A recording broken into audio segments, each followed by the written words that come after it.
सुनो भाई, जी सर। मुझे हमैयों ने सब बता दिया। इतनी परेशानी के होते हुए भी तुमने मेरे परस से एक भी पैसा नहीं चुराया। जी सर, मुझे पता है मैं उनमें से पैसे निकाल सकता था, लेकिन मुझे पता है कि इस हालात में इंसान के लिए बुरा रास्ता चुनना मुश्किल नहीं होता। लेकिन मैं उन लोगों में से नहीं हूँ। मेरे अपने भी असूल हैं। मैं ब्लड दे के अपना और अपनी फैमिली का पेट पाल सकता हूँ, लेकिन गलत रास्ता नहीं चुनूंगा सर। गुड। वैसे तुम्हें गाड़ी चलाना आती है क्या?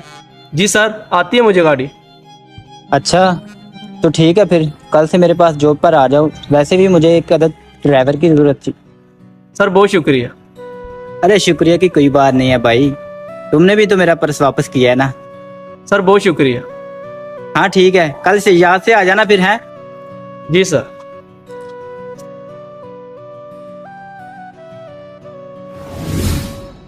बेशक रिश्ते खून के नहीं, एहसास के होते हैं। हमें चाहिए कि हमारे